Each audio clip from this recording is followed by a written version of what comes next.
மைதா மாவு பணியாரம் செய்கிறது எப்படின்னு இந்த வீடியோக்குள்ளே போய் பார்க்கலாம் வாங்க. இப்போ வந்து மைதா, ரவை, முட்டை, வாழைப்பழம் போட்ட ஒரு பணியாரம் செய்யலாம்.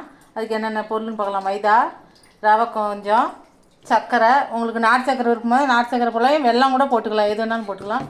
முட்டை 2, ஏலக்காய், வாழைப்பழம் 1,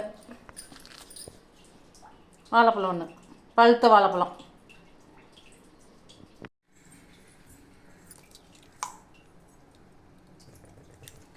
வாழைப்பழத்தையும் முட்டையும் மிக்சியில் அடிச்சுட்டு வந்துடலாம். இங்கே ஸ்ப்ளெண்டர் இல்லை, அதனால் மிக்சியில் அடிச்சுட்டு வந்தால் நல்லா இதாகிரும்.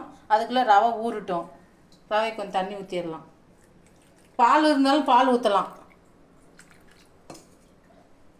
ஏலக்காவை வாசத்துக்காக 2 உரிச்சி போட்டுக்கிறேன்.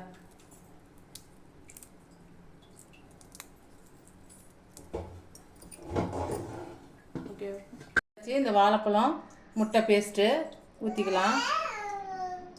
சோடா கொஞ்சம் போட்டுக்கலாம், அப்போ தான் பஞ்சு மாதிரி இருக்கிறதுக்கு.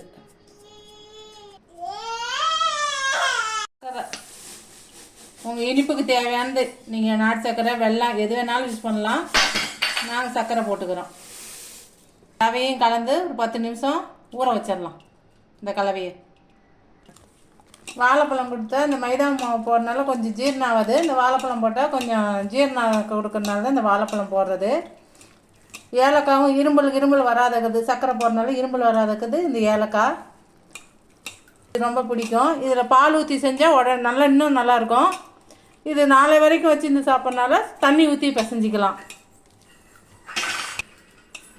10 நிமிஷம் ஊறணும். ரவை ஊறினா தான் நல்லாயிருக்கும். புசு புசு நல்லா பஞ்சு மாதிரி இருக்கும் பார்க்குறதுக்கு பணியாரம்.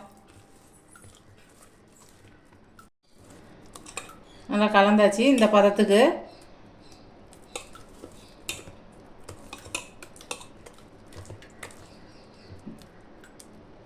ஊறிடுச்சு. எண்ணெய் காஞ்சிக்கிட்டு இருக்குது.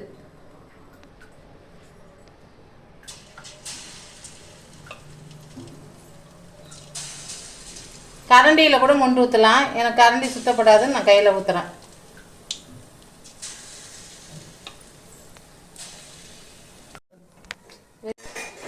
வெந்துருச்சு, இப்போ எடுத்துக்கலாம். பாருங்க, நல்லா பஞ்ச் மாதிரி இருக்குது. இந்த வீடியோ உங்களுக்கு பிடிச்சிருந்தா லைக் பண்ணுங்கள், கமெண்ட் பண்ணுங்கள், ஷேர் பண்ணுங்கள், சப்ஸ்கிரைப் பண்ணுங்கள். தேங்க்யூ, பாய். நெக்ஸ்ட் வீடியோவில். Hi friends, Moni Jessica YouTube சேனலுக்கு லைக் பண்ணுங்கள், கமெண்ட் பண்ணுங்கள், ஷேர் பண்ணுங்கள், சப்ஸ்கிரைப் பண்ணுங்கள்.